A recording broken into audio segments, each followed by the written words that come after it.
Okay పిల్లలు, ఈరోజు Bible గ్రంథంలో నుండి ఒక చక్కటి ఆత్మీయ సందేశాన్ని మనం నేర్చుకుందాం. అదే తేనె కంటే తీయనిది, సింహం కంటే బలమైనది. తేనె కంటే తీయనిది ఏది, సింహం కంటే బలమైనది ఏది అన్నటువంటి చక్కటి సంచలనాత్మక ఒక గొప్ప సన్నివేశాన్ని, ఒక విషయాన్ని మనం తెలుసుకోబోతా ఉన్నాం. మరి తెలుసుకోవడానికి దానిని ప్రశ్న రూపకంగా నేను మొదలు పెట్టడం జరిగింది. ప్రియమైన దేవుని పిల్లలారా, ముందుగా బైబిల్ గ్రంథంలో నుండి ఒక మాట చదువుకొని మనం ముందుకు వెళ్దాం. సామెతల గ్రంథం 4వ అధ్యాయం. సామెతల గ్రంథం 4వ అధ్యాయం 20వ వచనం. సామెతల గ్రంథం 4వ అధ్యాయం 20వ వచనం చదువుకున్నాం పిల్లలు. నా కుమారుడా నా మాటలను ఆలకింపుము, నా వాక్యములకు నీ చెవి యొగ్గుము. ప్రియమైన దేవుడు ఆయన కోరుకుంటున్నాడు. ఆయన పిల్లలను ఏం కోరుకుంటున్నాడంటే, నా మాటలు వినండి, నా మాటలకు మీ చెవి ఒగ్గండి అని తెలియజేస్తా ఉన్నాడు. ప్రియమైన దేవుని పిల్లలు, ఇక్కడ ఆసక్తి పరులుగా కొద్ది మందిగా దేవుని యొక్క మాటలు వినడానికి, దేవుని యొక్క వాక్యం తెలుసుకోవడానికి, దేవుడు రాయించిన ఆ విషయం ఏదైతే ఉందో తెలుసుకోవాలనే ఆశతో మరియు దేవుని మీద మీకున్నటువంటి ప్రేమతో ఈ సమయంలో మీరు పాల్గొన్నారు. మరి దీని విషయమై దైవ సేవకులుగా మరి ఈ యొక్క సంఘం తరపున ప్రతి ఒక్కరిని, సంఘస్థులకు అదేవిధంగా దేవుని యొక్క వాక్యం మీద ఆసక్తిగా ఉండి ఇందులో పాల్గొన్న ప్రతి ఒక్కరికి మరి క్రీస్తునామం పేరిట ప్రత్యేకమైన ఉద్యమం తెలియజేసుకుంటూ మరి క్రీస్తునందు అభినందిస్తూ ఉన్నాము. దేవుని యొక్క ఆలోచన, నా మాటలో మీరు వినండి, నా మాటలు మీరు చెవి పెట్టండి అని తెలియజేస్తూ ఉన్నాడు. అయితే దేవుని యొక్క మాటలకు చెవి ఇవ్వకుండా అనేకులు మరి వెనకడుగు వేసే వాళ్ళు చాలామంది ఉన్నారు. దేవుని యొక్క మాటల మీద ఆసక్తితో వచ్చేవాళ్ళు కొంతమంది, దేవుని యొక్క మాటల పట్ల ఆసక్తి లేని వారు అనేక. సో దేవుని చెంత వచ్చేవాళ్ళు, అవసరాలకు వచ్చేవాళ్ళు చాలామంది. దేవుని దగ్గరికి వచ్చి ఆయనే కదా చేసింది, ఆయన లేకుండా నేనేం కదా అని ఆయన యొక్క మాటల సారం వేయి వచ్చిన వాళ్ళు చాలా తక్కువ. ఇక ఈ విషయంలో మరి ఈ సమయంలో ఒక చక్కటి మాట మనం తెలుసుకోబోతున్నాము. ఈ మాటలను మనమందరం, నేను కాదు కానీ దేవుడే మనకు చెప్తా ఉన్నాడు. దేవుని మాటనే మనం ఆలకిద్దాం, దేవుని యొక్క మాటలకు మనం చెవి చెబుదాం. పిల్లలు, ఒక చక్కటి విషయాన్ని ఈరోజు మీరు తెలుసుకుంటారు. మీకు తెలిసిందే అయి ఉండవచ్చు. మరి చక్కగా ఈ యొక్క విషయాలు ఈరోజు ఈ సమయంలో తెలుసుకుందాం. ఆలస్యం చేయకుండా మనం వెళ్దాం. మరి మనం తెలుసుకోబోయేటువంటి ఆ యొక్క విషయం ఏదైతే ఉందో, ఈ యొక్క ప్రశ్న రూపంలో ఈ టైటిల్ ఏదైతే పెట్టామో ఇది మనకు ఎక్కడ వస్తుందంటే న్యాయాధిపతుల గ్రంథంలో వస్తుంది. న్యాయాధిపతుల గ్రంథంలో వస్తుంది. అసలు ఏంటి న్యాయాధిపతుల గ్రంథం? అసలు న్యాయాధిపతులను దేవుడు ఎందుకు ఏర్పాటు చేశాడు? అసలు న్యాయాధిపతుల యొక్క ఉద్దేశం ఏంటి? దేవుడు ఎందుకు వారిని పుట్టించాడనేది మొదటిగా మనం చదువుకుందాం. న్యాయాధిపతుల గ్రంథం 2వ అధ్యాయం 16వ వచనం. న్యాయాధిపతుల గ్రంథం 2వ అధ్యాయం 16వ వచనం. ఆ కాలమున యెహోవా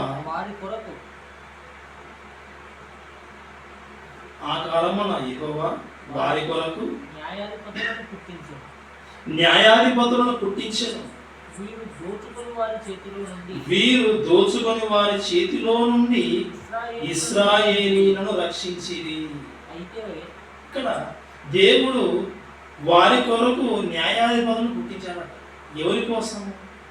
ఇశ్రాయేలీయుల కొరకు. దేవుడు ఇశ్రాయేలీయుల కొరకు న్యాయాధిపతులను పుట్టించాడు. ఈ న్యాయాధిపతులు ఏం చేయాలంటే, వారి పని ఏంటంటే, వాళ్ళు ఏం చేయాలంటే ఈ ఇశ్రాయేలీలను ఎవరైతే దోచుకుంటారో, ఈ ఇశ్రాయేలీలు ఎవరికైతే బానిసలుగా ఉంటారో వారి చేతిలో నుండి విడిపించాలి, ఇశ్రాయేలును రక్షించాలి. ఆ ఇశ్రాయేలు రక్షించడం కోసమే ఈ న్యాయాధిపతులను దేవుడు ఏర్పాటు చేసుకున్నట్లుగా మనకు కనబడతా ఉంది. న్యాయాధిపతులను పుట్టించాడు, వీరిని ఈ ఇశ్రాయేలు దోచుకునే వారి చేతిలో నుండి ఇశ్రాయేలును రక్షించడానికి కొరకే ఈ న్యాయాధిపతులను పుట్టించినట్టుగా మనకు అర్థమవుతారు. ఇక్కడ న్యాయాధిపతుల గ్రంథంలో చదువుకుంటా వెళ్ళిపోతూ ఉంటే ఇందులో న్యాయాధిపతులు కనబడతారు మనకు. అయితే మనము ప్రత్యేకంగా ఎవరి గురించి మనం ఆలోచిస్తామంటే సంసోను గురించి ఆలోచిస్తాం. సంసోను గురించి ఈ సంసోను గురించిన విషయాలు ప్రారంభం నుండి చివరి వరకు, అతని పుట్టుక మొదలుకొని అతని మరణం వరకు వ్రాయబడినటువంటి విషయాలన్నీ ఏ గ్రంథంలో ఉంటాయంటే ఈ గ్రంథంలో, మరియు ఏ అధ్యాయంలో ఉంటాయంటే ఒక 4 అధ్యాయాల్లో మనకు స్పష్టంగా కనబడతాయి ఆ విషయాలు. న్యాయాధిపతుల గ్రంథం 13వ అధ్యాయం, 14వ అధ్యాయం, 15వ అధ్యాయం, 16వ అధ్యాయం. 13వ అధ్యాయం, 14వ అధ్యాయం, 15వ అధ్యాయం, 16వ అధ్యాయం. ఈ 4 అధ్యాయాలలో సంసోను గురించినటువంటి విషయాలు, అతని జీవితంలో జరిగిన సంఘటనలు అన్నీ మనకు రాయబడుతూ చెప్పబడుతూ. అయితే ఈ సమయంలో మనం ఆలోచించేటువంటి ఈ పాఠానికి అన్ని అధ్యాయంలోకి వెళ్ళగానే 2 అధ్యాయాలు సరిపోతాయి. 2 అధ్యాయాలు, 13వ అధ్యాయం, 14వ అధ్యాయం. ఈ 2 అధ్యాయాలతోనే ఇక మన పాఠం చివరికి వెళ్ళిపోతాం. మనకు ఒక రహస్యమైన సంగతి మనకు తెలిసిందే. మరొకసారి దేవుడు రాయించిన గ్రంథంలో నుండి మనం జ్ఞాపకం చేసుకుంటాం. మొదటిగా న్యాయాధిపతుల గ్రంథం 13వ అధ్యాయం గురించి మనం ప్రారంభంలో చదువుకుంటూ వెళ్ళిపోదాం. అసలు ఏంటి సంసోను గురించి, ఈ సంసోను ఎవరు అనేటువంటి విషయాలు మనం ఆలోచిద్దాం. న్యాయాధిపతుల గ్రంథం 13వ అధ్యాయం 2వ వచనంలో, 2వ వచనం దగ్గర నుంచి చదువుకుంటూ వెళ్ళిపోదాం. ఆ కాలమున దాను వంశస్థుడును జొరియా పట్టణస్థుడునైన మానోహాను ఒకడుండెను. అతని భార్య గొడ్రాలై కానుపు లేక ఉండను. మానవ అనే వ్యక్తి, అతని భార్య, వీళ్ళు భార్య భర్త, వీళ్ళకు సంతానం లేదు. దేవుడు ఆలోచించాడు, ప్రేమించాడు, వీరికి సంతానం ఇవ్వాలని ఆలోచన చేశాడు. దేవుడు తన దేవదూతను పంపించాడు. ఆ దేవదూత వచ్చింది, భార్యగా ఉన్నటువంటి ఆమె దగ్గరకు వచ్చి ఆ స్త్రీతో మాట్లాడుతూ ఉంది. 3వ వచనంలో చదువుకుందాం. యెహోవా దూత ఆ స్త్రీకి ప్రత్యక్షమై, ఇదిగో నీవు గొడ్రాలవు, నీవు కానుపు లేకపోయాను, అయితే నీవు గర్భవతి అయి కుమారుని కందు. కాబట్టి నువ్వేం చేయాలంటే జాగ్రత్తగా ఉండి ద్రాక్షారసమునైనను మద్యమునే గాని త్రాగకుండము, అపవిత్రమైన దేవి తినకుండము. 5వ వచనం, నీవు గర్భవతి అయి కుమారుని కందువు, అతని తల మీద మంగళ కత్తి వేయకూడదు. ఆ బిడ్డ గర్భమున పుట్టినది మొదలుకొని దేవునికి నాజీరు చేయబడిన వాడై ఫిలిస్తీయుల చేతిలో నుండి ఇశ్రాయేలీలను రక్షింప మొదలుపెట్టునని ఆమెతో చెప్పగా, తమ శత్రువులుగా ఉన్నటువంటి ఇశ్రాయేలీలను ఆ కాలంలో ఉన్న వీరి చేతిలో నుండి ఇశ్రాయేలు రక్షించాలి. ఒక రక్షకుడుగా, ఒక న్యాయాధిపతిగా, ఇదిగో నీ గర్భంలో పుట్టకూడదు నా తల్లి అని దేవదూత వచ్చి ఆ స్త్రీతో చెప్పి, నిజంగా ఈ సందర్భంలో సంసోను గురించేనా? ఇది సంసోను గురించే. ఇదే అధ్యాయం చివరికి వెళ్ళిపోదాం. 24వ వచనం, తరువాత ఆ స్త్రీ కుమారుని కని అతనికి సంసోను అను పేరు పెట్టాడు. ఆ బాలుడు ఎదిగినప్పుడు యెహోవా అతన్ని ఆశీర్వదించాడు. బాలుడు సంసోను పుట్టాడు. పుట్టే సమయంలో, పుట్టక ముందు ఆమె ఎలా ఉండాలి, అతడు ఎలా ఉండాలి, పుట్టిన తర్వాత ఈ విషయాలన్నీ చెప్పాడు. ద్రాక్షారసం తాగకూడదు, మద్యము తాగకూడదు, అపవిత్రమైన ఏది తినకూడదు. మంగళ కత్తి అతని తల మీద వేయకూడదు. నాజీరు చేయబడినవాడు, నాజీరంగా పుట్టినోట్లో ఉంది వ్రతం. దేవునికి ప్రత్యేకింపబడినవాడు, దేవుని కొరకు తన ప్రజలకు అధిపతిగా ఉండాలి, దేవుని ప్రజలకు అధిపతిగా ఉండాలి, తమ శత్రువుల చేతుల్లో నుండి రక్షించాలి. ఈ బాలుడు ఎదిగాడు. ఆ బాలుని ఎదిగినటువంటి ఆ బాలుడు, ఆ వ్యక్తిని ఆయనను దేవుడు ఆశీర్వదించాడు. ప్రియమైన దేవునికి ఆశీర్వదించాడు. మరి ఈ సంవత్సరము ఇశ్రాయేలీయులకు ఎన్ని సంవత్సరాల న్యాయాధిపతిగా ఉన్నాడు అనేది మనం ఒక్కసారి చదువుకుందాం. ఎన్ని సంవత్సరాల న్యాయాధిపతిగా ఉన్నాడు? 16వ అధ్యాయం 31వ వచనంలో చివరిలో ఉంది చూడండి. న్యాయాధిపతుల గ్రంథం 16వ అధ్యాయం చివరిలో మనకు కనబడుతుంది. అతడు 20 సంవత్సరములు ఇశ్రాయేలీయులకు అధిపతిగా ఉండెను. ఇశ్రాయేలీయులకు అధిపతిగా ఎన్ని సంవత్సరాలు ఉన్నాడు? 20 సంవత్సరాలు అధిపతిగా ఉన్నాడు. 20 సంవత్సరాలు 20 సంవత్సరాలు అధిపతిగా న్యాయాధిపతి. అదే కదా బాల్యము, అతని జీవితం ఆలోచించాను, చదివాము. ఈ 13వ అధ్యాయంలో ఈ విషయాలన్నీ అయితే ఇక 14వ అధ్యాయంలో చదువు వెళ్ళిపోతాం. 14వ అధ్యాయంలో చదువు ఎదిగాడు, ఒక వయసు వచ్చేసింది. 14వ అధ్యాయం మొదటి వచనం. సంసోను తిమ్నాతునకు వెళ్ళి తిమ్నాతులో ఫిలిష్తీయుల కుమార్తెలలో ఒకటిని చూశాను. ఆ ఫిలిష్తీయులలో ఉన్నటువంటి వారిలో ఆ జనాంగంలో ఒక ఆమెను చూశారు. ఒకటిని చూశారు. రెండవ వచనం. అతడు తిరిగి వచ్చి తిమ్నాతులో ఫిలిష్తీయుల కుమార్తెలలో ఒకటిని చూచి తిని, మీరు ఆమెను నాకిచ్చి పెళ్లి చేయవలనని తన తల్లిదండ్రులతో అనగా, ఒక అమ్మాయిని చూశాను, నాకు అమ్మాయి ఇష్టమైంది, ఇక ఆమెను నాకు ఇచ్చి పెళ్లి చేయండి అని తల్లిదండ్రులతో చెప్తా ఉన్నాడు. నమస్కారం, చూశాను, ఇష్టపడ్డాను, ఆ అమ్మాయి ఇచ్చి పెళ్లి చేయండి, ఆ అమ్మాయినే పెళ్లి చేసుకున్నాను. తల్లిదండ్రులు వచ్చి చెప్తా ఉన్నాడు. ఆ తల్లిదండ్రులు ఏమంటా ఉన్నారు చూద్దాం. మూడో విషయం, వారు నీ స్వజనుల కుమార్తెలలోనే గాని నా జనులలోనే గాని స్త్రీ లేదనుకుని సున్నతి పొందని ఫిలిష్తీయులలో నుండి కన్యను తెచ్చుకొనుటకు వెలుచున్నావా అని అతన్ని అడిగి, అందుకు సంసోను ఆమె నాకు ఇష్టమైనది కనుక ఆమె నా కొరకు తెప్పించమని తన తండ్రితో చెప్పాను.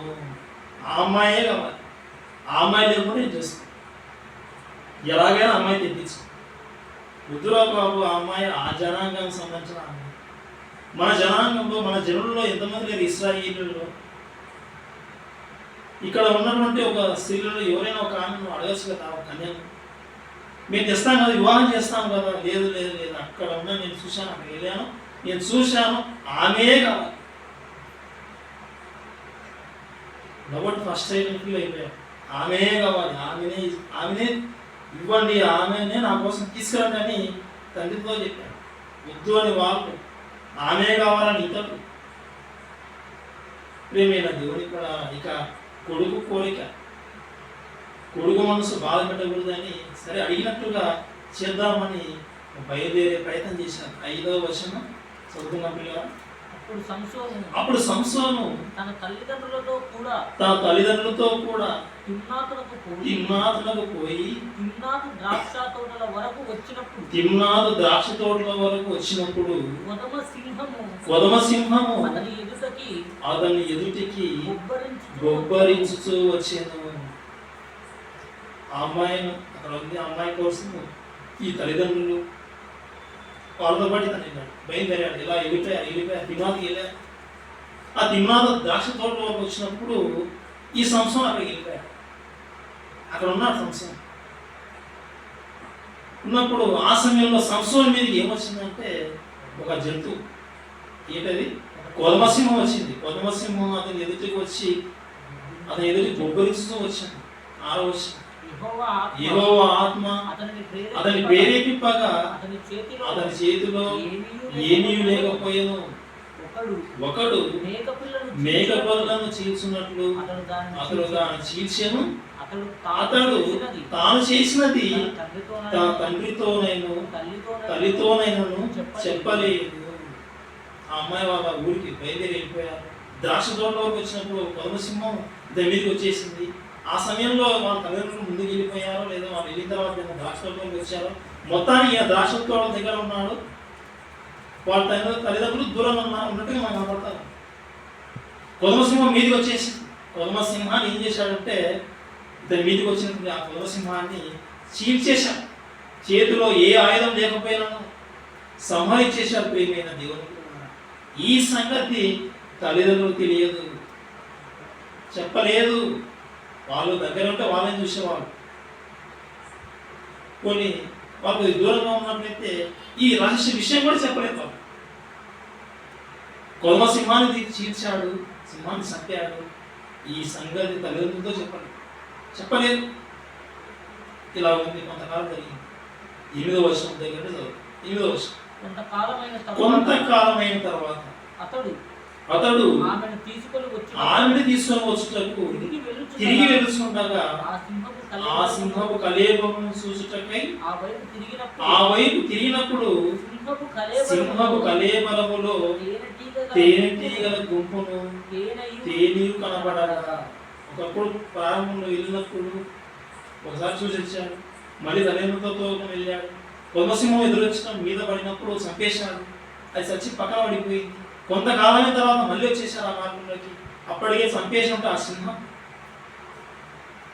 ఆ సింహం పైన ఉన్నటువంటి ఆ చర్మం అంతా వెళ్ళిపోయి చివరికి ఆ సింహం యొక్క దేహంలో లేదా ఏ జీవరాశి దేహంలో అయినా కానీ చనిపోగానే చివరి వరకు అన్నీ ఈ మట్టిలో కలిసిపోయినప్పుడు చివరిగా మరి చాలా సమయం తర్వాత కలిసిపోయేది ఏంటంటే, నశించిపోయేది ఏంటంటే ఎముక. ఒకసారి చంపేసి వెళ్ళిపోయాడు.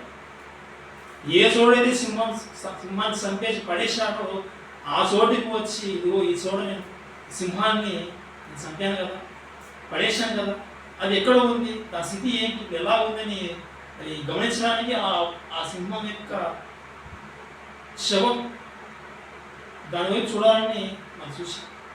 అప్పటికి ఆ శవం అనేది కృషించిపోయింది. చివరికి ఎముకలు మిగిలే. ఆ ఎముకల గూడులో అక్కడ ఏం చేరాయంటే తేనెటీగలు చేరాయి. తేనెటీగలు చేరి తేనె పట్టు ఏర్పాటు చేసి తేనె పెట్టేశారు. దీన్ని సంసోను చూశాడు.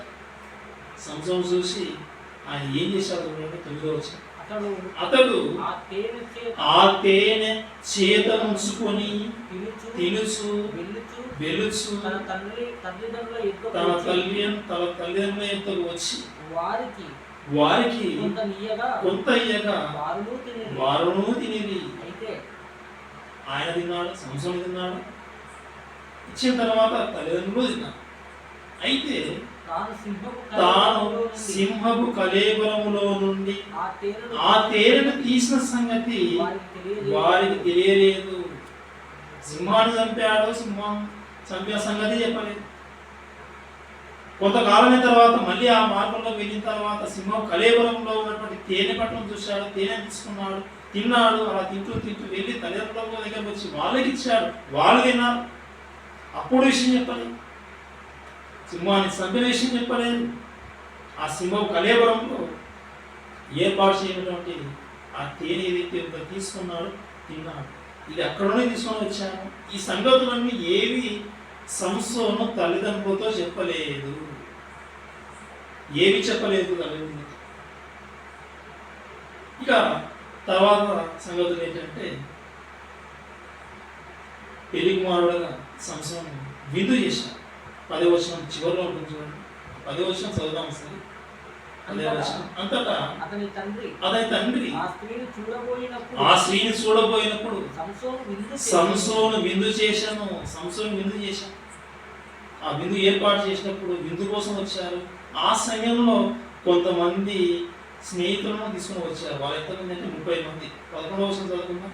వారు అతన్ని చూసినప్పుడు అతని యుద్ధ ఉండుటకు 30 మంది స్నేహితులను తోడుకొని వచ్చి 30 మంది స్నేహితులను తోడుకొని వచ్చారు, తీసుకొని వచ్చారు, సంసోను దగ్గర పెట్టారు. 30 మంది సంసోను దగ్గర ఉన్నటువంటి వీరు ఎవరికి సంబంధించిన వాళ్ళంటే ఇశ్రాయేలులకు సంబంధించిన వాళ్ళు కాదు, ఫిలిస్తీన్లకు సంబంధించిన వాళ్ళు.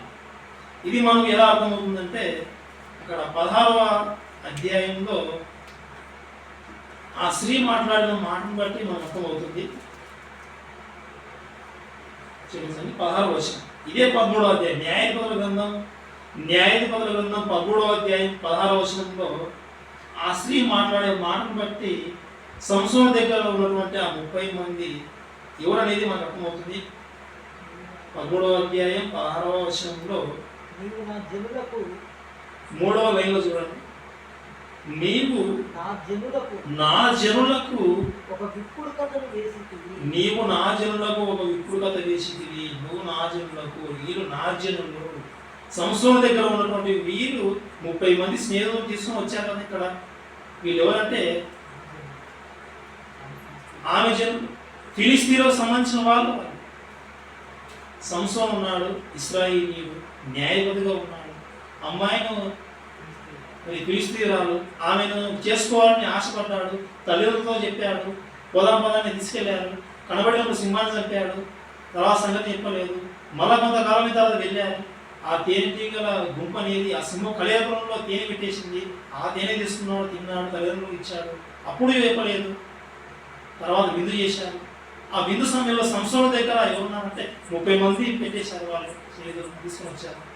ఆ 30 మందితో సంసోను మాట్లాడుతూ ఉన్నాడు. చూడండి, ఆ ఫిలిస్తీన్లకు సంబంధించినటువంటి వారితో సంసోను మాట్లాడే మాటలు మనం చూద్దాం. ఇప్పుడు 12వ వచనం. అప్పుడు సంసోను మీకు ఇష్టమైన ఎడల నేను మీ ఎదుట ఒక విప్పుడు కథను వేసేదను. మీరు ఈ విందు జరుగు 7 దినములలోగా దాని భావము నాకు తెలిపిన ఎడల నేను 30 సన్నపు నార బట్టలను 30 దుస్తులను నీకు ఇచ్చేదను. వాళ్ళు 30 మంది ఒక్కొక్కరికి ఒక్కొక్కటి ఇచ్చుకోవచ్చు. కాబట్టి 30 మందికి కలెక్షన్, వీరందరూ కలిసి నేను 30 సన్నపు నార బట్టలు 30 దుస్తులు ఇస్తాను. అవి మీరు పంచుకుంటే ఒక్కొక్కరికి ఒక జత వచ్చేస్తాయి. ఇది మీకు వస్తాయి. నేను ఇప్పుడు కదా చేస్తాను, మీరు చెప్పాలి. చెబితే మీకు, చెప్పకుంటే అదే 30 సన్నపు బట్టలు, అదే 30 దుస్తులు నాకు ఇవ్వలేను. 13వ వచనంలో ఇది చూడండి. మీరు దాన్ని నాకు తెలవకపోయినట్లా మీరు 30 సన్నపు బట్టలను 30 దుస్తులను నాకు ఇవ్వాలని వారితో చెప్పగా వారు మేము ఒప్పుకుందాము, ఓకే రెడీ అన్నారు. నీ విప్పుడు కథను వేయమని అతనితో చెప్పింది. సంసోనుతో చెప్పారు. ఆ సంసోను ఆ విప్పుడు కథను వేశారు. చూడండి, 14వ వచనం. కాగా అతడు బలమైన దానిలో నుండి, ఇప్పుడు మనం ఈ చదువుకుని ఎక్కడున్నామంటే 14వ అధ్యాయం ఉన్నాం. నేను 13వ అధ్యాయం చెప్తున్నాను. 13వ అధ్యాయం నుండి వచ్చాము. 13వ అధ్యాయంలో ఈ సంవత్సరం గురించి ఉంది. మనం 14వ అధ్యాయంలో వచ్చి మనంతా ఉన్నాం. 14వ వచనంలో ఉన్నటువంటి విప్పుడు కథను వారు చెప్పింది ఏం చెప్పాడో ఇప్పుడు మనం. కాగా అతడు అంటే సంసోను బలమైన దానిలో నుండి తీపి వచ్చెను. తిను దానిలో నుండి తిండి వచ్చెను. ఆయన చేసిన విప్పులత ఏంటంటే సంసోను గారు ఫిలిస్తీన్లో 30 మందికి వేసిన విప్పుడు కథ ఏంటంటే బలమైన దానిలో నుండి తీపి వచ్చాను, తిను దానిలో నుండి తిండి వచ్చాను. వాళ్ళు సమాధానం చెప్పడానికి ఆలోచిస్తూ ఉన్నారు, కానీ సమాధానం దొరకడం లేదు. ఏం చెప్తాం? ఈ విప్పుడు కథ ఏంటి? దీని భావం ఏంటి? సమాధానం చెప్పకపోతే 30 సన్నపనార బట్టలు 30 దుస్తులు అతనికి మేము ఇవ్వాలి. చెప్తామని మేము విరవీగిపోయి మేము ఒప్పుకున్నాం ఛాలెంజ్. మేము ఓడిపోతే అతనికి ఇవ్వాలి. ఒకవేళ మేము గెలిచామంటే అతను మాకిస్తాడు. కానీ మాకు సమాధానం చేయడం లేదు. ఏంటి అని ఆలోచన పడిపోయాను. 3 రోజులు ఇంకా అర్థం కావడం లేదు. ఎలా చెప్పాలి? ఎన్నో రకాల ప్రయత్నించారు, కానీ సాటిస్ఫాక్షన్ చేసే విధంగా వారికి ఆశలు దొరకడం లేదు. చెప్పలేకపోతా ఉన్నారు. ప్రియమైన దేవుని పిల్లలారా, ఇక్కడ మనం ఆలోచించవలసినటువంటి విషయం విప్పుడు కథ అన్న పొడుపు కథ అన్న ఇదంతా ఒకటే. ప్రియమైన దేవుని పిల్లలారా, ఇది కూడా ఎలాంటిదంటే ఒక వినోదంతో కూడినటువంటి ఒక ఆట లాంటిది, ఒక గేమ్, ఒక ఆట లాంటిది. గ్రౌండ్లోకి వెళ్ళిపోయి ఎలా అయితే పిల్లలు మనుషులు ఆటలాడుకుంటారో అదేవిధంగా ఈ విప్పుడు కథ, ఈ పొడుపు కథ ఇది కూడా ఎలా ఉంటుందంటే ఒక ఆటలాగా ఉంటుంది. మెదడు మేత లాంటిది. ఇందులో ఏముంటుందంటే ఒక చమత్కారం, ఒక నిగూఢ భావం అనేది అందులో దాగి ఉంటుంది. నిగూఢ భావం దాగి ఉంటుంది, చమత్కారంగా ఉంటుంది. ఈ ఇప్పుడు కథ వేసినప్పుడు ఇది విన్నవారు ఆలోచన పడిపోతారు. ఏంటి ఈ సంగతి ఏంటి? అసలు దేని గురించి చదువుతా ఉన్నారో, దేని గురించి ఇది చెప్పబడింది? ప్రియమైన దేవుని పిల్లలారా, ఒక విషయం ఏంటంటే అందులో జ్ఞాన సంగతి ఉంటుంది. ఇలాంటి విప్పుడు కథలు పొడుపు కథలు వినేవారిని ఉత్సాహంతో ఇంకా వినాలనేటువంటి ఆతురత కలిగించవచ్చు, కొంచెం జ్ఞానం నేర్పించవచ్చు, వారిని ఆలోచింపజేయవచ్చు. ఇంకా మేము వినాలి, ఇంకా తెలుసుకోవాలి, ఇంకా కొన్ని విషయాలు జ్ఞానయుక్తమైన సంగతులన్నీ వినేటువంటి వారు ఆలోచన చేయడానికి ఈ పొడుపు కథలు విప్పుడు కథలు ఉపయోగపడతాయి. ప్రియమైన దేవుని పిల్లలు, సంసోను వేశాడు. సంసోనుకు సంగతి తెలుసు, విషయం తెలుసు. నేను ఈ తిమ్నాతకు వచ్చాను కదా, నేను ఈమెను వివాహం చేసుకోవడానికి. నేను వచ్చేటప్పుడు సింహం నాకు ఎదురుపడినప్పుడు ఒకసారి సింహాన్ని చంపాను. మరేసారి వచ్చినప్పుడు సింహం కలేవరంలో తేనె ఉంది, ఆ తేనెని తీసుకుంటున్నాను. ఆలోచన చేసి ఈ సందర్భాలన్నీ తన మెదులో పెట్టుకుని ఆ ఆలోచనతో ఏం చేశాడంటే ఆ 30 మందికి ఈ రహస్యాలు తెలియదు కదా. ఆయన వచ్చిన సందర్భం తల్లిదండ్రులకే చెప్పలేదు, ఎవరికి చెప్పలేదు. ఈ సందర్భాలను బట్టి వారు చేసిన విప్లవత ప్రియమైన దేవుడికి మళ్ళీ చదువుదాం.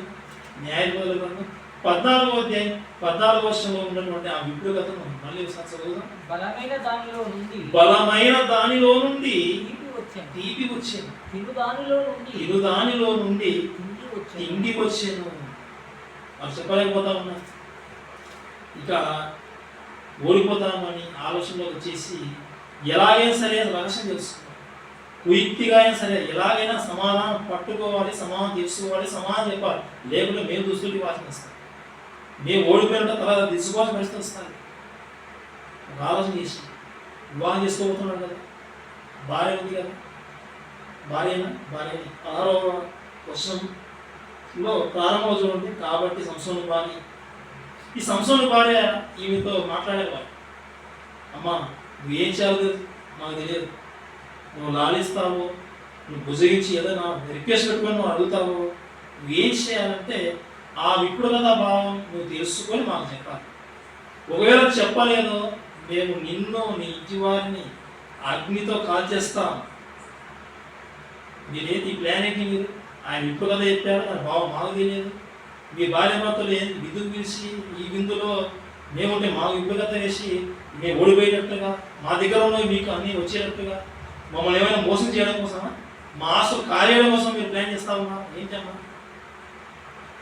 భయపెట్టారు. ఆమె కూడా తెలుసుకోవాలని ఆమె ఆలోచన ఉంది. భయపెట్టారు, ఇవాళ చంపేస్తాం. మొత్తానికి ఇవి ఏం చేసిందంటే అతని పాదంలో పడి 6వ వర్షంలో చదువుతాయిపోయినా. కాబట్టి సంసోను భార్య అతని పాదం మీద పడి ఏడ్చుచు, నీవు నన్ను ద్వేషించింది కానీ ప్రేమలేదు. ప్రేమ అన్నావు, ఇష్టపడ్డాను అంటున్నావు, నాకు ఏం చెప్పలేదు. నన్ను ప్రేమిస్తే నాకు అన్నీ చెప్పాలి కదా.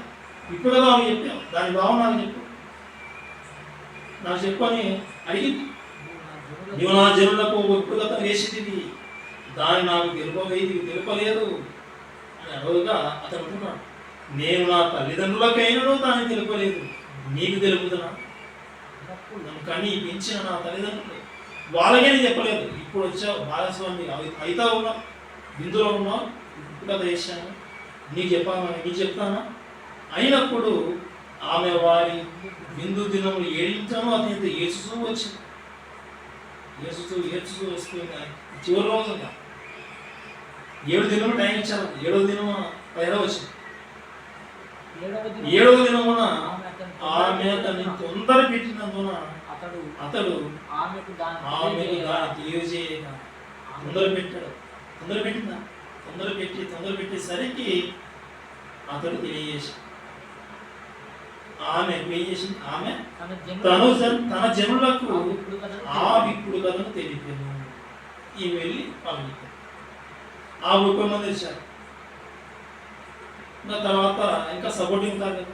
ఏదైనా ఒక ప్రశ్నకి ఒక సంగతి ఉన్నప్పుడు, ఒక విషయం ఉన్నప్పుడు అది ఒక దగ్గర ఆగిపోయి వెళ్ళిపోతూ ఉంటారు. వెళ్ళిపోయి వారి చెవులు పడి వీరి చెవులు పడి అక్కడికి వెళ్ళిపోయి ఇక్కడికి వెళ్ళిపోయి ఈ 30 మంది ఉపయోగత చెప్తే వీళ్ళు మిగతా వాళ్ళు పంచుకొని ఉంటారా?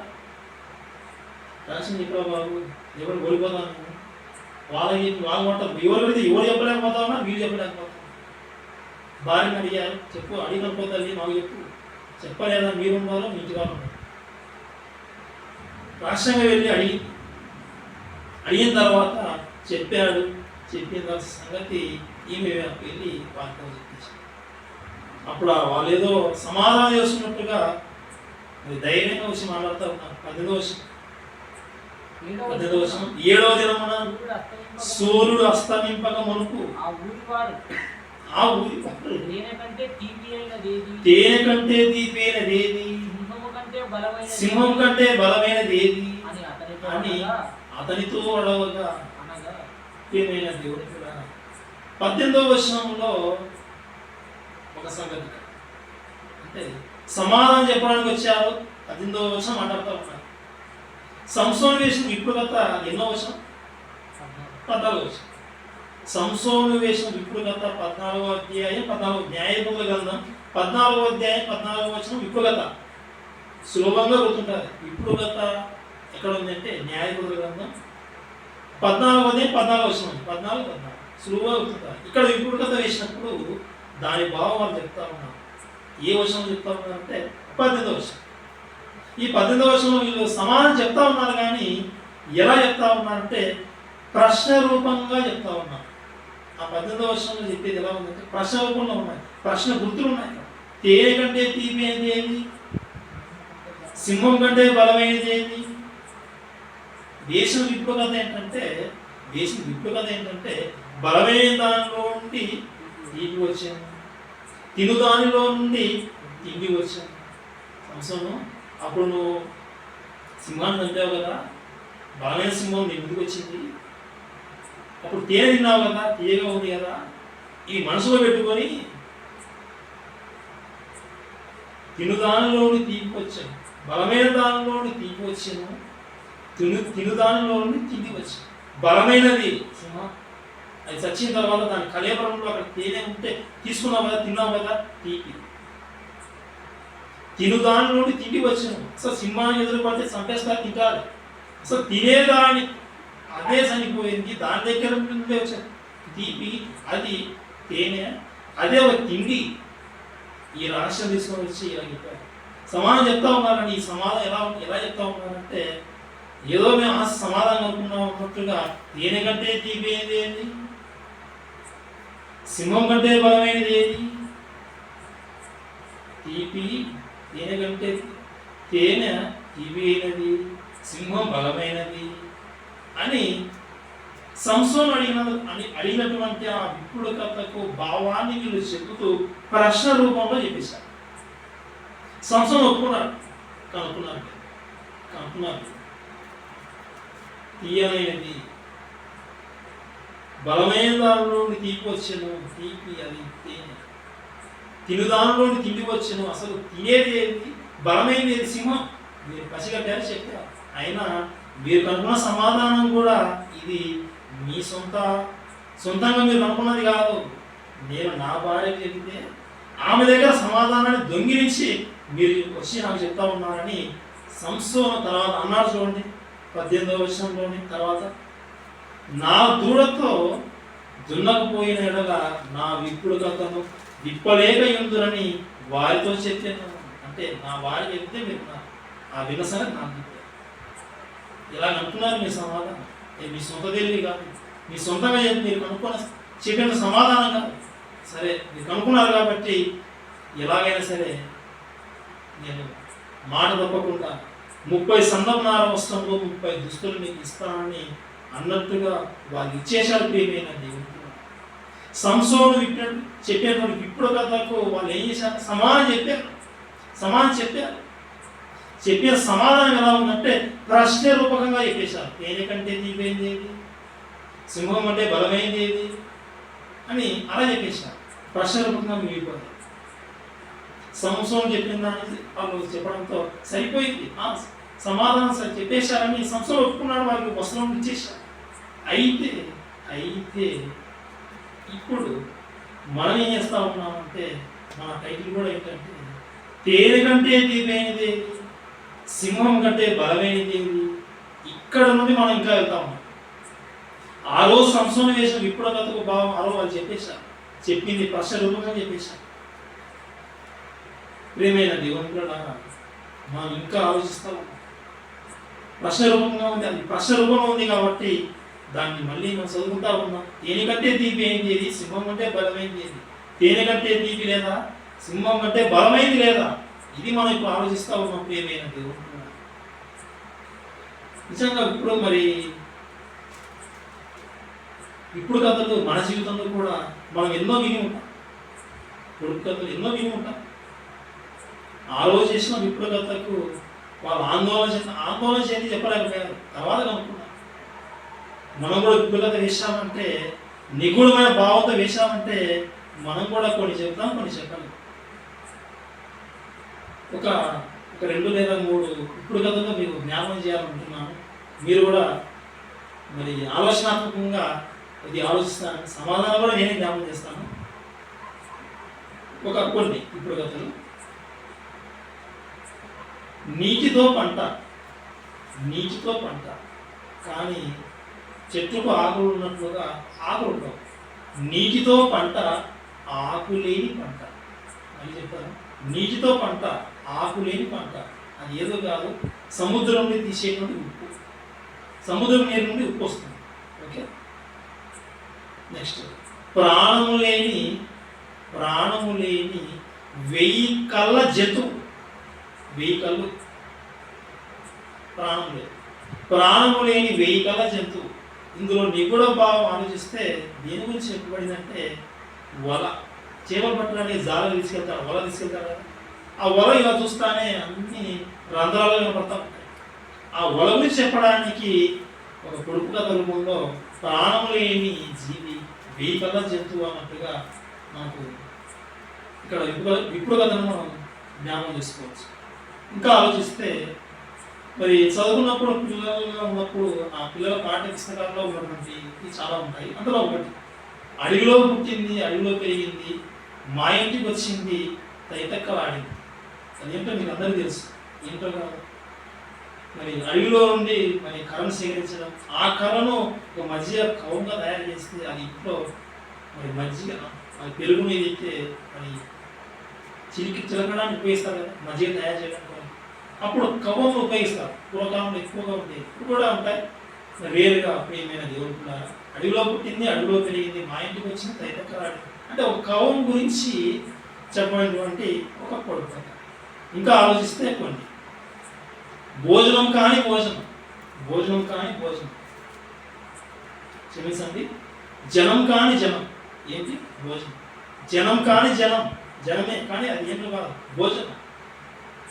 రసం కాని రసం, నీరసం. నెక్స్ట్, కోడి కాని కోడి, పకోడి.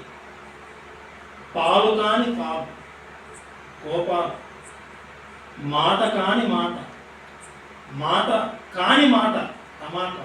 ప్రేమైన దేవుడు, ఇలా ఎన్నో ఇప్పుడు కథలు, ఎన్నో ఆ ఇప్పుడు కథల భావాలు ఎన్నో మరి సమాజంలో చెబుతూ ఉంటారు, ఎన్నో నేర్చుకుంటూ ఉంటారు. ఎన్నో కొన్ని ఈ లోక సంబంధమైన జ్ఞానయుక్తమైనటువంటి కొన్ని విషయాలు ప్రియమైన దేవుడు. అయితే బైబిల్ గ్రంథంలో మనం చూసాం, సంసోను వేషకు ఇప్పుడు కథకు వారు సమాధానం కనుక్కోలేక చివరికి పరోక్షంగా వేరే వారితో సమాధానం కనుక్కొని సంసోనుకు చెప్పారు. ఆ చెప్పిన సమాధానం కూడా ప్రశ్న రూపకంలో ఉండిపోయింది. సంసోను ఒప్పుకున్నాడు వాళ్ళతో, మీరు చెప్పింది కరెక్ట్. కానీ అక్కడ నుండి మనం ఇంకా ముందుకు వెళ్తా ఉన్నాం. ప్రశ్న రూపంలో ఉంది కాబట్టి తేనె కంటే తీపైనది ఏది, సింహం కంటే బలమైనది. ప్రేమైన దేవుని పిల్లరా, తేనె కంటే తీపి అయినది లేదా, తేనె కంటే తీపి అయినది లేదా అంటే ఉంది. బైబిల్లో మరి దేవుడు భక్తుల ద్వారా వాయించిన మాటలు, భక్తులు దేవుని యొక్క మాటలు తెలుసుకున్న తర్వాత, స్వీకరించిన తర్వాత, వారు తమ జీవితాలు అన్వయించుకున్న తర్వాత చెప్పిన మాట చూద్దాం. కీర్తన గ్రంథం 119వ అధ్యాయం, కీర్తన గ్రంథం 119వ అధ్యాయం 103వ వచనం. పిల్లలు, కీర్తన గ్రంథం 119వ అధ్యాయం 103వ వచనం. నీ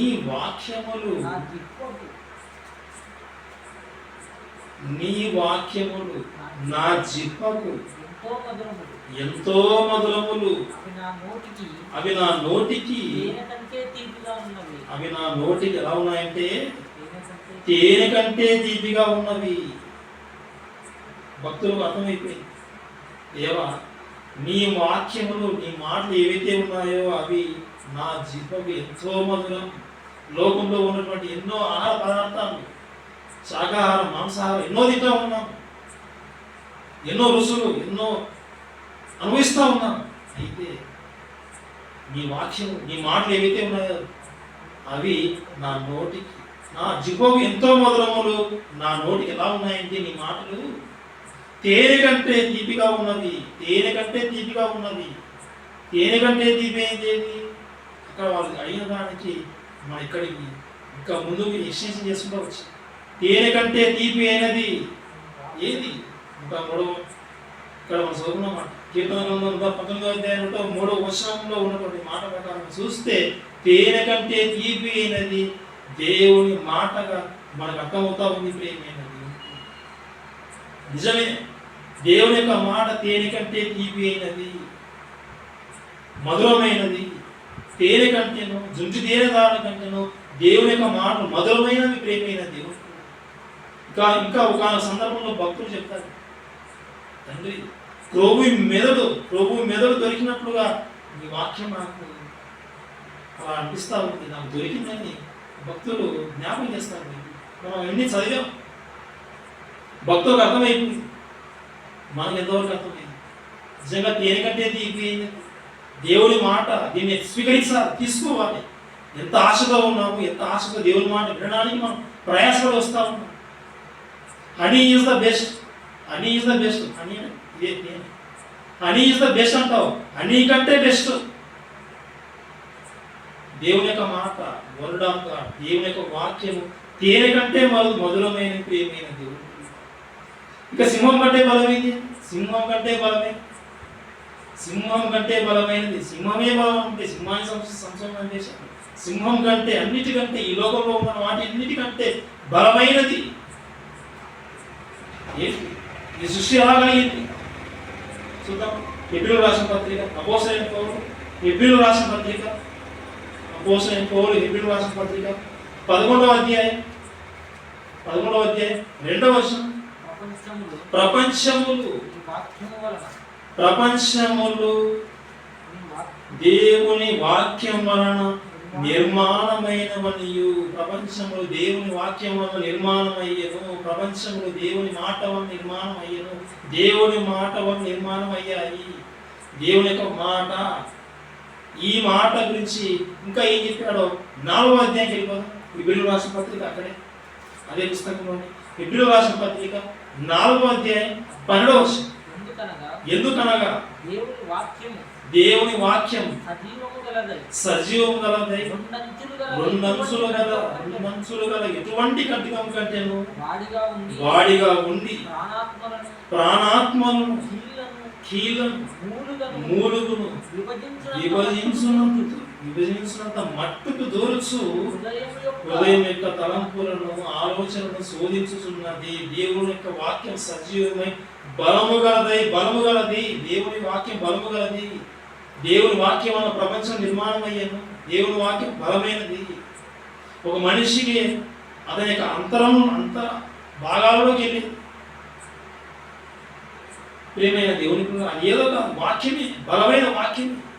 ఒక కరుడు కట్టినటువంటి వ్యక్తి అతను మారే విధంగా అతని హృదయాన్ని మార్చడం కోసం మార్చేంత శక్తి గలది. బండబారిన హృదయాలను కూడా పగలగొట్టి సుత్తె వంటిది దేవుని మాట. ఈ మాట దేవుని మాట బలమైనది. సింహం కంటే బలమైన దేవుని మాట. తేనె కంటే తీపిమైనది దేవుని మాట. సింహం కంటే బలమైనది దేవుని. నిజంగా దేవుని మాట వలన అసలు అంత బలమైన దేవుని మాట బలమైనది. ప్రపంచాలు కలిగింది. దేవుని మాట బలమైనది.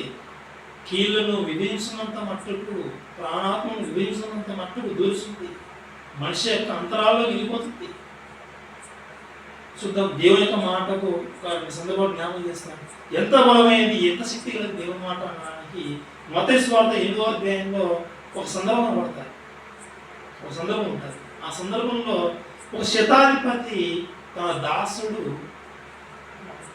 మరి అనారోగ్యంతో అస్వస్థతో ఉన్నప్పుడు యేసుక్రీస్తు వారి దగ్గరికి శతాధిపతి వస్తాడు. ప్రభువా, నా దాసుడు బాధపడతాడు, రోగంతో ఉన్నాడు, అస్వస్థత ఉంది, అది నువ్వు బాగు చేయాలి. సరే పద, నేను వస్తానన్నాడు. వద్దు ప్రభువా, నువ్వు నా దగ్గరికి మా ఇంట్లోకి రావడానికి కొరకు రావడం నేను పాత్రలుంటా. నువ్వు రావడం మా ఇంట్లోకి, నువ్వు పాదం అడుగు పెట్టడం ముందు నేను పాత్రలు కాను. నువ్వు చాలా గొప్పడిది. నువ్వు మాట చెప్పు సార్, నువ్వు మాట చెప్పు, నీ మాట సార్, నీ మాట చెల్లి. తనతో ఉన్న జనసమూహంతో చెప్పాడు, ఇశ్రాయేలులో ఇంత విశ్వాసం ఉన్నవాడిని నేను చూడలేదంటాడు. ఎవరికైనా ఇంత విశ్వాసం లేదు. ఇంకా చూసాను, నీ మాట ప్రకారం అవుతుంది అన్నట్టుగా జరిగేసి. దేవుని మాట బలమైనది. ప్రపంచం కలిగాలి. దేవుని మాట, యేసు పలికిన మాట, అస్వస్థతతో ఉన్నటువంటి ఆ వ్యక్తి స్వస్థత వచ్చేసింది. ఇంకా ఆలోచిస్తే ఇంకా దేవుని మాట ఎంత శక్తి ఉందో చూద్దాం. లూకా సువార్త చూపిస్తాను. లూకా సువార్త ఇప్పటివరకు చెప్పిన సందర్భం అయితే మత్తయి సువార్తలో ఉంటుంది, చదువుకోండి.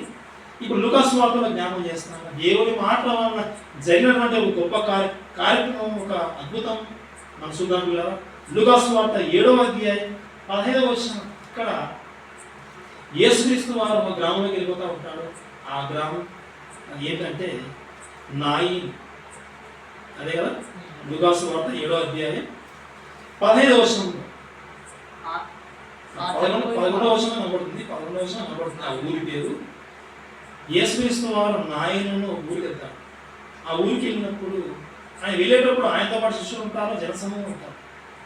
వీళ్ళు ఆ ఊరికి వెళ్తూ ఉంటారు. అదే సమయంలో ఆ ఊరిలో నుండి ఒక ఆమె విధవరాలు, ఆ విధవరాలు కుమారుడు, ఆ కుమారుడు చనిపోయి ఉంటాడు. ఆ చనిపోయినటువంటి ఆ కుమారుడు ఆ శవాన్ని ఎత్తుకొని బయటికి తీసుకొని వస్తూ ఉంటారు.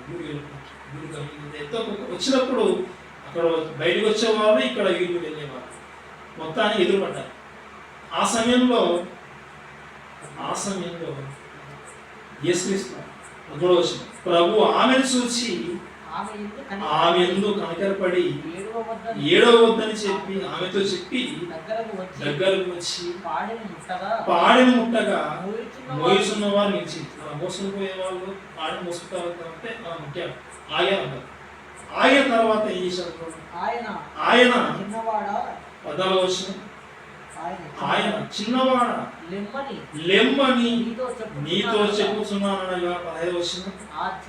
ఆ చనిపోయిన వాడు లేచి కూర్చొని మాట్లాడసాగాడు. చనిపోయిన వాడు బయటికి తీసుకుని రాబోతూ ఉన్నాడు. పాతి పెట్టవలసిన సమయం. ఆ సమయంలో ప్రభు యేసుక్రీస్తు వారు వెళ్ళడం, పాడని ముట్టితే ముట్టగానే ఆగారు వాళ్ళందరూ. మాటే పలికాడు. ఏమన్నాడు ఏమన్నాడు మాట చనిపోయినవాడు ఆ చనిపోయిన మాట ఆ శవంతో అక్కడ ఉన్న శవం ఏమన్నాడు చిన్న మాట లెమ్మని నీతో చెప్పుతున్నాను అనగా మాట పలికాడు. మాట పలకగానే అక్కడ మనం విన్న వసతి శతాపతి దాసు మాట పలకగానే మాట చెప్పగానే శవం ఏమైంది శరీరం లేచి కూర్చుని మాట్లాడి ఈ శవము సజీవమైంది. ఆ చిన్నవాడు చనిపోయాడు వెళ్ళిపోయాడు బ్రతికాడు. చనిపోయిన వ్యక్తి బ్రతికాడు. దేవుడి మాట ఎంత బలం ఉందో చూడండి. బలమైన సింహం అనుకుంటే బలమైన దానికంటే మరి ఇంకా గొప్పది ఏంటంటే దేవుని మాట వలన స్వస్థత, దేవుని మాట వలన చనిపోయిన వాళ్ళు తిరిగి లేవడం. ప్రేమైన దేవుడు ఇది దేవుని యొక్క మాట ఉన్న శక్తి. తీయనకంటే తీయనైనది ఏది? తీయనకంటే తీయనైనది దేవుని వాక్యం. సింహం కంటే బలమైనది ఏది? సింహం కంటే బలమైనది దేవుని మాటే. ప్రేమైన దేవుని కూడా ఇలా దేవుడు రాయించిన మాటలు ఎన్నో రహస్యమైన సంగతులు ఉన్నాయి. ఈ వాక్యము మనకు ఆహారం ఉన్నా లేకపోయినా నిజంగా అన్నిటికంటే మధురమైన ఆహారం పెట్టాడు మన కళ్ళ ముందర. దేనికంటే మధురమైన దేవుని మాట. ఇది మనం తీసుకోవడానికి ఎల్లప్పుడూ సిద్ధంగా ధన బలము మనుషుల బలం ఏ బలం లేకపోయినా నీకు బలం ఉంది. యెహోవా ఆయన బలానికి ఆధారం. బలమైన మాట ఆయన మాట వాయించాడు. ఈ వాక్యమే బలమైనది. ఈ వాక్యం వినడానికి మనం ఎల్లప్పుడూ సిద్ధపడుతుంది. ఎవరు చెప్పినా చెప్పేవారి నుంచి పక్కన వెళితే దేవుని యొక్క వాక్యం ఇది నేను వినాలి, ఇది నేను తెలుసుకోవాలి. ఎందుకంటే నన్ను రక్షిస్తుంది. ఆత్మను రక్షించడం శక్తి గలది ఈ వాక్యం. చనిపోయిన వాడే దిగి లేచాడు. ప్రతిగుణ నేను మరో లోకంలో దేవుడు ఏర్పాటు చేసినటువంటి పరలోకం ఉంది. ఆ లోకాన్ని వెళ్ళలేను, వెళ్తాను. నన్ను రక్షించేది ఈ వాక్యమే. ఈ రహస్య సంగతులను తెలుసుకున్న మనము ప్రియమైన దేవుని కోసం ఇంకా విశ్వాసం ముందుకు వెళుతూ కొనసాగాలని ఈ యొక్క విషయాలు మీరు జ్ఞాపకం చేస్తా ఉన్నాను. ఈ యొక్క సమయంలో మీరు గూగుల్ మీట్లో పాల్గొనడం ఇది ప్రతికూలమైన సమయంగా మీకు సమాజంతో చూస్తే అనిపిస్తుంది. ఈ సమయంలో అందరూ భోజనాలు వండుకుంటూ తింటూ ఉంటారు. ఈ సమయంలో మీరు గూగుల్ మీట్లో ఉండి వాక్యం వింటూ వాక్యం ముందు కూర్చొని ఆయన మాటలు వింటున్నారంటే నిజంగా మీ విషయమై దేవుడు ఎంతో సంతోషిస్తాడు. ప్రియమైన దేవుడు ఇలాగే అనేకమైన విషయాలు దైవసేవకుల ద్వారా చెప్పబడే విషయాలు వింటూ అన్ని విషయాలు నేర్చుకొని వాక్య ప్రకారంగా మీరందరూ జీవించాలని ఈ యొక్క మాట తెలియజేస్తూ మీరందరికీ క్రీస్తు పేరులో మనం తెలియజేసుకుంటున్నాను. మనందరం ప్రార్థనలో మరి ఏకీవిధం పిల్లారా చిన్న ప్రార్థన చేస్తాను. మహోన్నతుడు అయిన మాట తండ్రి, ఇదిగో ఆయన ఆ రోజున ఆయన సంసోను ఒక విప్పుడు కథ వేశాను. ఆ విప్పుడు కథ భావం తండ్రి అతని భార్య ద్వారా ఫిలిష్తీయులు 30 మంది ఆ జనాన్ని తెలుసుకున్నారు, తెలియజేసి ఆ సమాధానం చెప్పారు. ఆ సమాధానం కూడా ప్రశ్న రూపంలో చెప్పేశారు. ప్రశ్న రూపంలో ఉన్నటువంటి ఆ సంగతి ఆ విషయం దగ్గర నుండి మేము ఇంకా ముందుకు ఆలోచిస్తూ వెళ్తే రహస్యమైన సంగతులు మనకు తెలియజేసేది వాక్యం ద్వారా తెలియజేయబడ్డాయి. తేనె కంటే తీయనైనది నీ వాక్యమే అని మాకు అర్థమైంది. సింహం కంటే బలమైనది తండ్రి నీ వాక్యమే అని.